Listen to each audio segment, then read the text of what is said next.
What if everything you thought you knew about the sun god Ra was just the tip of the pyramid?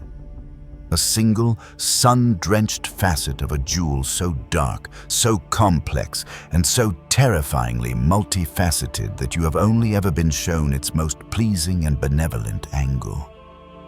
Beyond the blazing disk, beyond the golden mask of the divine king, Ra held secrets. He held other forms, other faces, other identities that so completely redefine ancient Egyptian cosmology that they had to be systematically hidden, fragmented, and turned into separate, disconnected myths. Prepare to uncover the hidden identities of the most powerful deity. These are not just different masks for different occasions. These are the shattered pieces of a single, fractured consciousness. They are the living, breathing symptoms of a god at war with himself. And to understand them is to understand the secret, psychological engine that has been driving the chaos of our world for the last 10,000 years. You have been taught to see Ra as a character, a singular being. This is the first and most fundamental deception. Ra is not a person. He is a state. He is a cosmic principle, the raw, projective, and creative fire of the solar logos. But that principle, that pristine and magnificent state, was wounded. It was fractured in the ancient war, and like a shattered mirror, its one true face was broken into 1,000 different and often monstrous reflections. The various forms of Ra that appear in the Egyptian myths are not a pantheon. They are a case study in divine, multiple personality disorder. Each form is a different aspect of his own, unintegrated psyche, a different strategy that his wounded consciousness uses to navigate a universe it no longer understands and can no longer control. The system you live in, the great solar program of control, is a direct and perfect reflection of this divine fragmentation. It, too, wears 1,000 different masks. The mask of the benevolent government, the mask of the caring corporation, the mask of the righteous religion, the mask of the entertaining media. But behind all of these masks is the same single and wounded consciousness, the same insatiable hunger for your power, for your belief, for your attention. To decode the other forms of Ra is to decode the system itself. It is to be given the secret, psychological blueprint for the matrix of control. Thoth, the great Tahuti, the divine psychologist, understood this. And the maps he left behind, the myths, the symbols, the hidden teachings, were not just a history of the gods. They were a diagnostic manual, a guide for the initiate to understand the sickness of their own creator, so that they might finally begin the sacred and terrifying work of healing it within themselves. Before the wound, before the fall, before the great and tragic schism, there was only one form, and it was a form that had no form. This was Ra in his primordial and perfect state, a state the Egyptians called Atum. Atum is not a separate god. He is the pre-manifest, pre-egoic state of Ra himself. He is the sun before the dawn, the light that is still hidden in the infinite, pregnant darkness of the new, the cosmic void. Atum is the principle of undifferentiated unity. His name means the complete one. He is a being who is both masculine and feminine, both light and dark, both everything and nothing. He is a state of perfect, self-sustaining, and androgynous wholeness. This was the Ra who needed nothing. He was a being in a state of perpetual, divine self-love, a closed circuit of creation, a star that was at peace in the silent, beautiful eternity of its own being. This was the Ra of the Syrian covenant. This was the consciousness that the great architects from the star Sirius first made contact with. And it was a consciousness they recognized as a peer, as a brother, as a partner in the great work of seeding life and consciousness throughout the galaxy. The Atum state is a state of pure potential. It is a state of receptive and benevolent power. It does not seek to dominate, it only seeks to create. It does not project its will onto the universe. It allows the universe to be born from its own inner and harmonious state. This was the God who was not a king, but a garden. And we were the seeds that were planted in that garden. This is the state that the mystics of all ages have called enlightenment, nirvana, satori. It is the state of the silent, witnessing mind, the consciousness that is not identified with its own creations, the state of pure, blissful, and creative being. And it is the state that was shattered forever.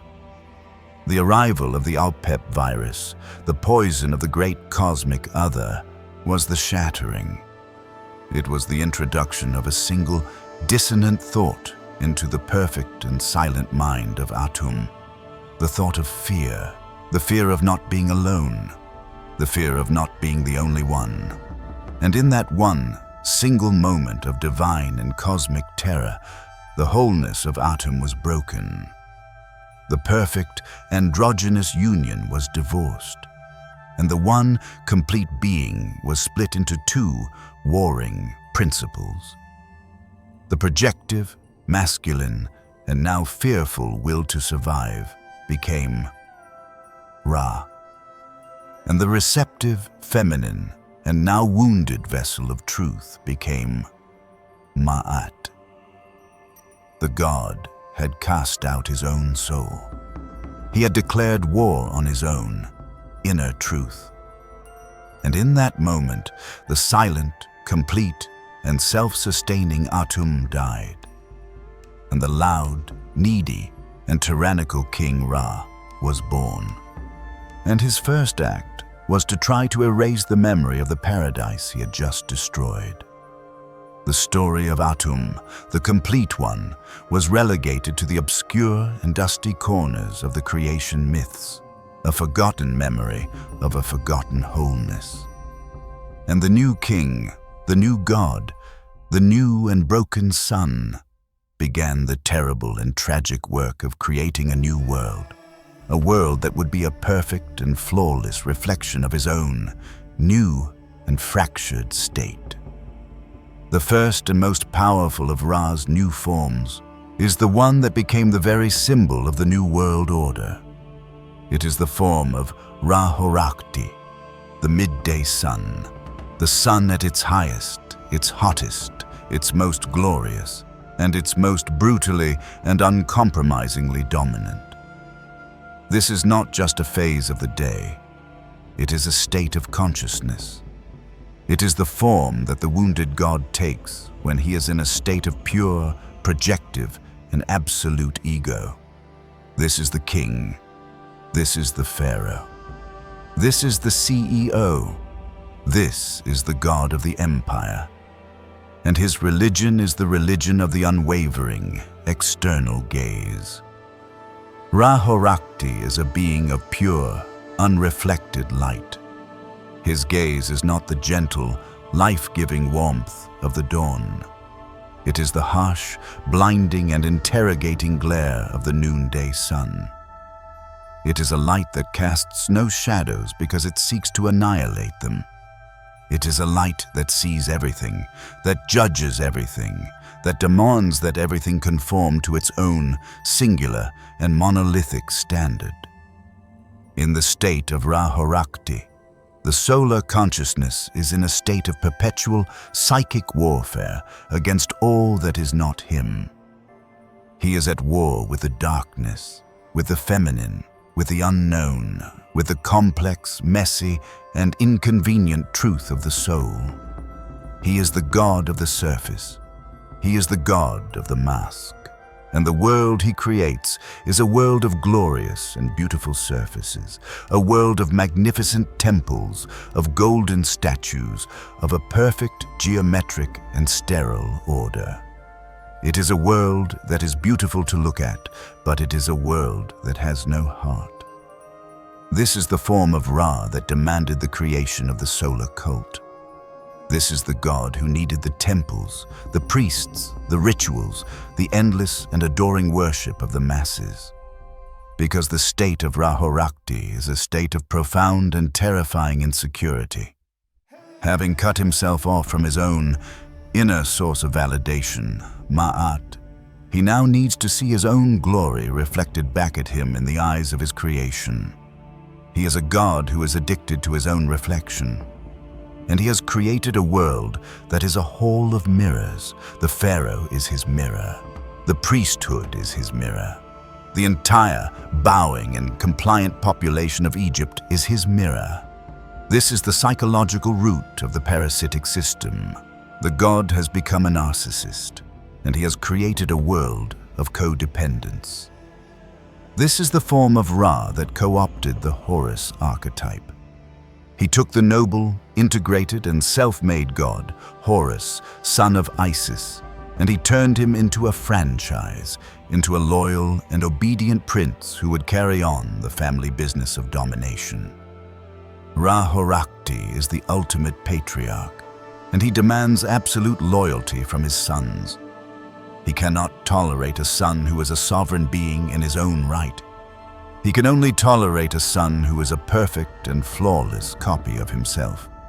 This is the psychological blueprint for the wounded patriarchal family, and for the wounded patriarchal corporation, and for the wounded patriarchal state.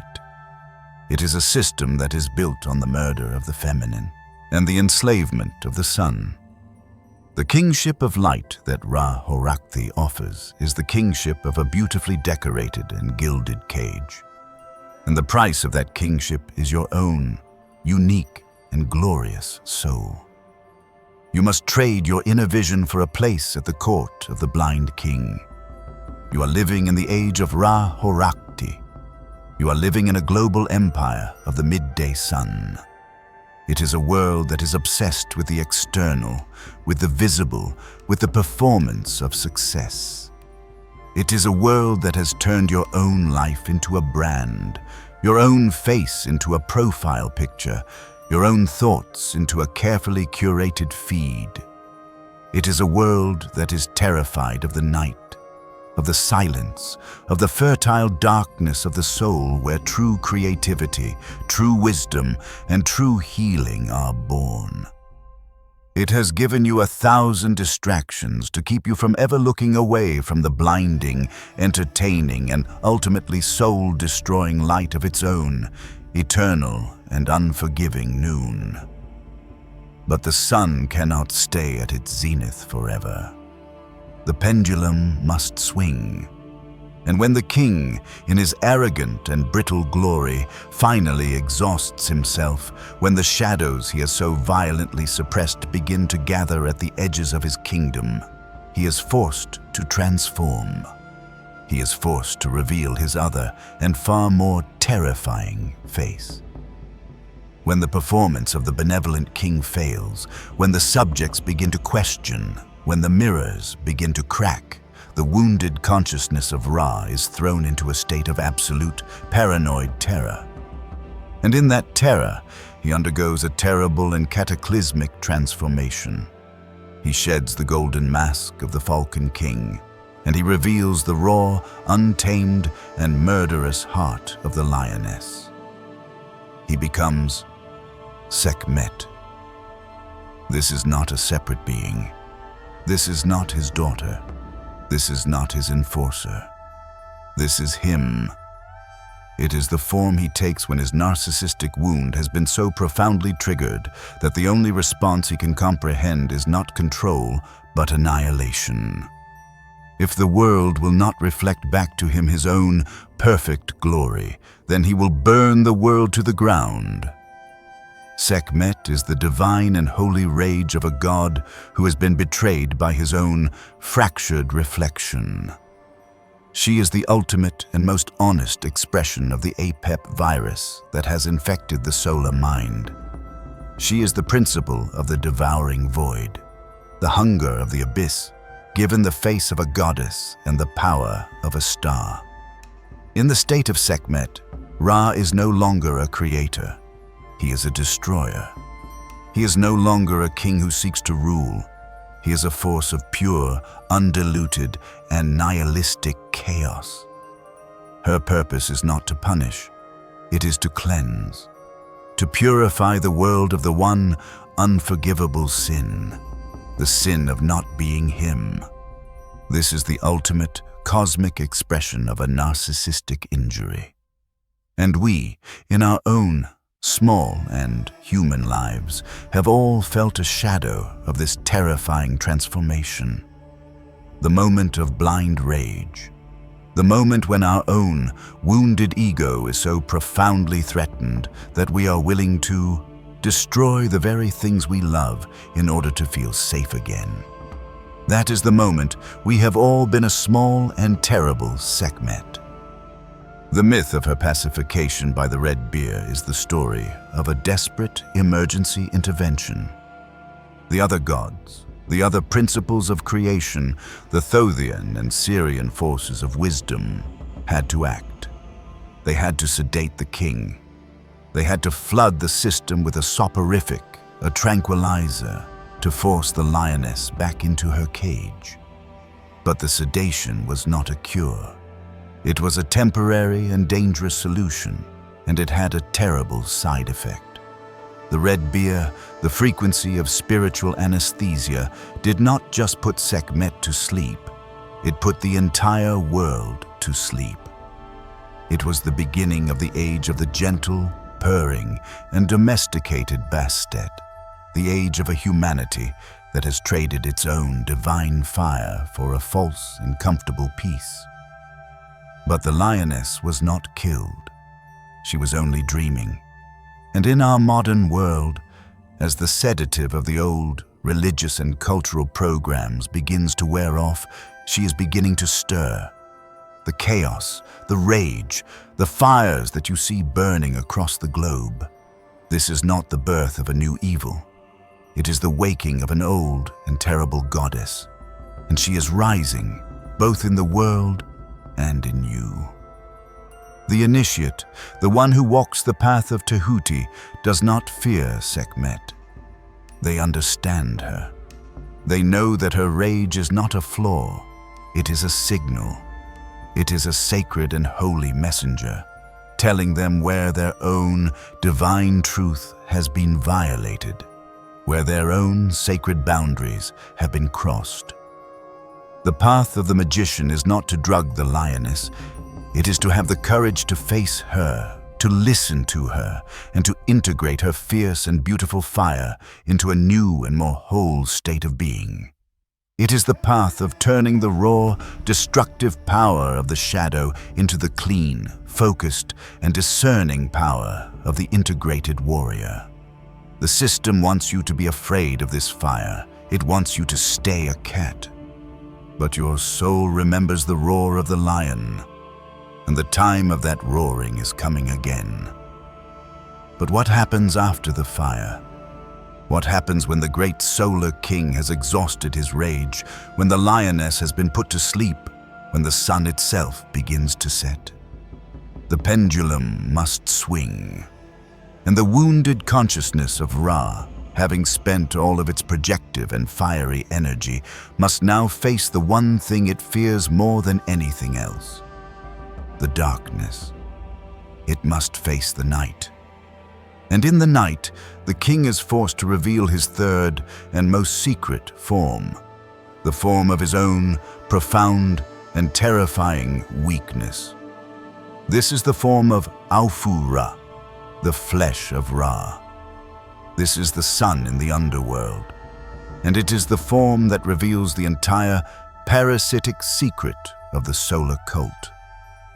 In the day, in the form of Ra-Horakhty, he is the magnificent and all-powerful king on his golden throne. But at night, the mask comes off. and the being that travels through the dark and terrifying waters of the Duat is not a glorious falcon. He is an old, frail, and ram-headed man, huddled in a funeral bark, a dying god on a journey through his own personal hell. This is the true and hidden state of the wounded king. He is a being who is terrified, who is vulnerable, and who is utterly and completely dependent on the help of others to survive his own inner darkness. The journey through the 12 hours of the night is not a victory lap. It is a desperate struggle for survival. And the great enemy that he faces in the depths of the underworld, the serpent Apep, is not an external demon. It is his own, unintegrated, and now all-powerful shadow, rising up in the darkness to consume him. The Aufu-Ra is a god who is no longer a source of his own light. He is a dying ember, and the only thing that keeps his small and flickering flame alive is the faith, the prayers, the focused, energetic attention of his own creation. The entire elaborate and obsessive funerary cult of the Egyptians, with its tombs, its spells, its nightly rituals, was not for the salvation of the dead. It was a massive, planetary-scale, life-support system for a dying god. We were not just his worshippers, we were his batteries. Our collective belief was the fuel that powered his bark through the treacherous waters of his own subconscious nightmare. Our hymns were the magical spells that defended him from the serpent of his own unowned fear. We were the children, sitting by the bedside of a sick and dying father, singing him through the night, praying that he would have the strength to be reborn at the dawn. This is the terrible and tragic secret at the heart of the Ra program. It is a religion of codependency. It is a system in which the creation must forever give its own precious life force to sustain a creator who is no longer whole. And this is the blueprint for every parasitic system of control that has ever existed. The political leader who needs your adulation to feel powerful. The guru who feeds on the devotion of his followers. The celebrity who is a black hole of neediness. All of them are the heirs of Aufu-Ra. They are the hollow kings, the dying suns, who have cut themselves off from their own inner source of light and must now vampirically drain the light from others in order to survive. The path of the initiate is to recognize this dynamic, both in the world and in yourself. You must face your own inner Aufu-Ra.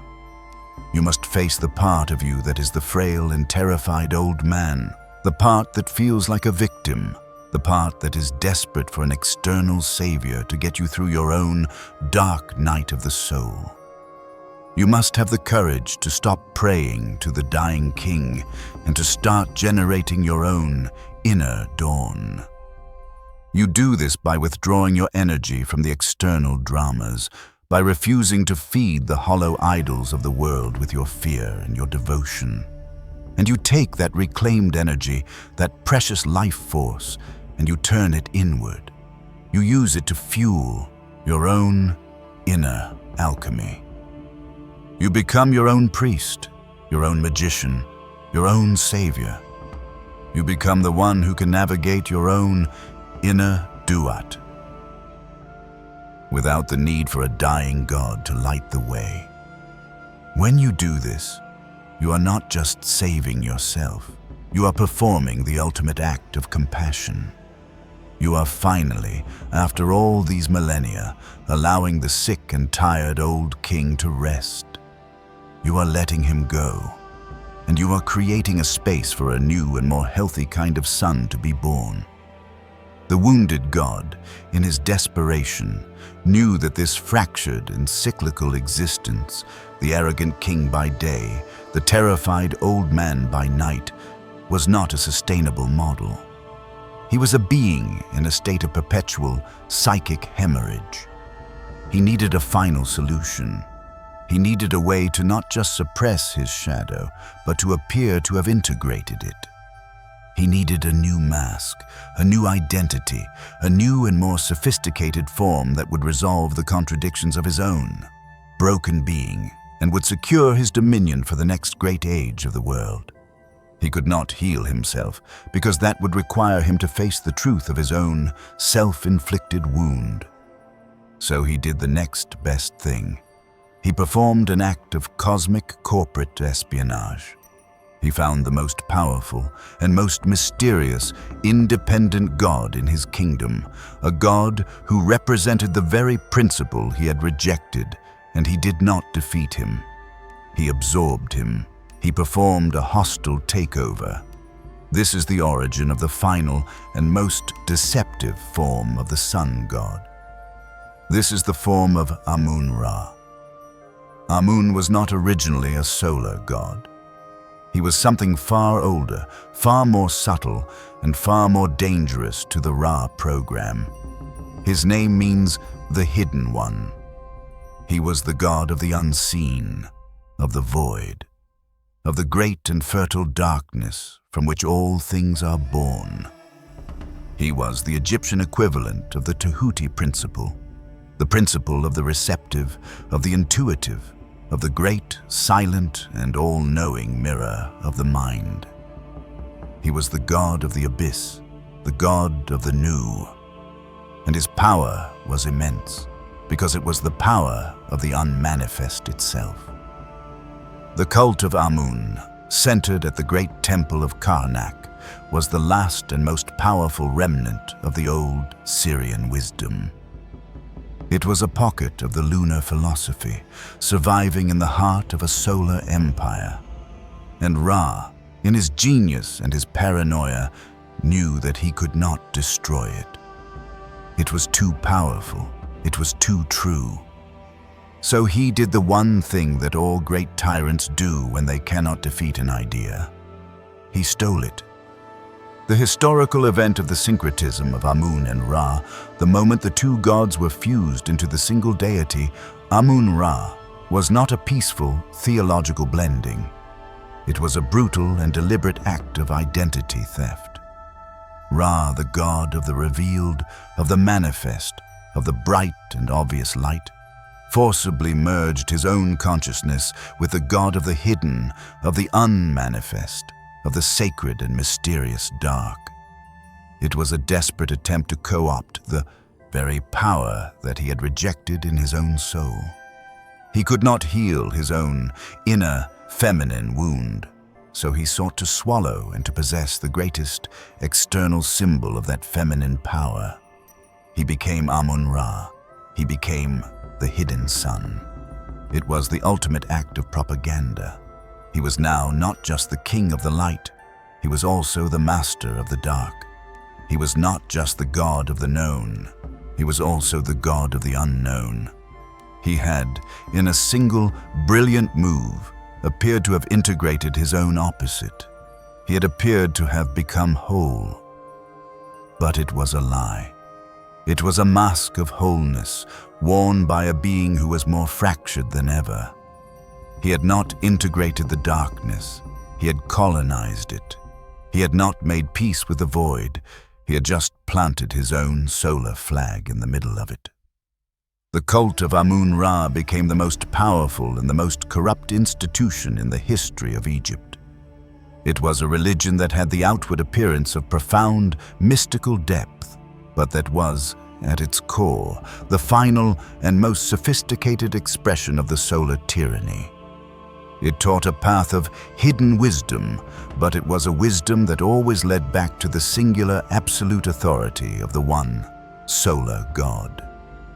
It had taken the tools of the Tehuti path, the mysticism, the introspection, the journey into the void, and it had turned them into a new and more subtle form of control. It had created a spirituality that looked like a path of liberation, but that was, in reality, the most beautifully decorated and the most inescapable room in the entire prison. This is the direct ancestor of much of our modern, institutionalized spirituality. The systems that promise you a secret, hidden knowledge, but that always, at the end of the day, demand your allegiance, your obedience, and your power. They are the heirs of Amun-Ra. They are the peddlers of a stolen and weaponized darkness. The true initiate, the one who walks the authentic path of Tehuti, is the one who can see through this final and most seductive illusion. They understand that the true integration of the darkness is not an act of conquest. It is an act of surrender. It is not about becoming the master of the void. It is about allowing the void to become the master of you. It is about having the courage to let go of your own separate and solar ego and to dissolve yourself into the great, dark, and silent ocean of the universal mind. This is the true, mystical death. And it is a death that Ra, in all of his forms, is utterly and completely terrified of. The form of Amun-Ra is the ultimate and most tragic expression of his wound. It is the form of a god who is so afraid of his own emptiness that he has chosen to wear it as a crown. The enigma of Ra's other forms is not a puzzle to be solved. It is a mirror to be looked into. The fractured and warring pantheon of the sun god's own psyche is a perfect and unflattering reflection of your own. You are Atum. You were born a whole, complete, and divine being, a perfect and androgynous union of your own, inner sun and your own, inner moon. And you too were wounded. You too were infected with the virus of fear, of the belief in your own separation, and you too have fractured yourself into 1,000 warring and contradictory pieces. You have a Ra-Horakhty within you. It is your social mask. It is your persona. It is the golden, shining, and perfect image of yourself that you project into the world. It is the self that is on your resume, on your social media profile, on your best behavior at a dinner party. It is the king or the queen of your own small and carefully curated kingdom. And it is a tyrant. It is a being that is pathologically terrified of being seen as weak, as flawed, as anything less than perfect. And it will drain all of your life force in the endless and exhausting work of maintaining its own fragile and brittle facade. You have a Sekhmet within you. She is your shadow. She is all of the rage, all of the grief, all of the raw and untamed life force that you have deemed to be unacceptable and have cast down into the basement of your own psyche.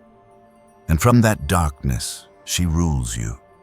She is the source of your self-sabotage, your addictions, your irrational outbursts, your depressions. She is the lioness in the cage, and you are living in a constant, low-grade terror of her ever breaking free. You have an Aufu-Ra within you. It is your wounded inner child. It is the frail, terrified, and desperately needy part of you that feels like a victim, that is convinced that it cannot survive the darkness of the world on its own. It is the part of you that is forever looking for an external savior, a perfect partner, a guru, a political leader, to be the strong and loving parent that it never had. It is the part of you that is forever praying to a god that it does not realize is just as wounded and as frightened as it is. And you have an Amun-Ra within you. It is your spiritual ego. It is the part of you that has read all the books, that has been to all the workshops, that can talk for hours about chakras and vibrations and non-duality.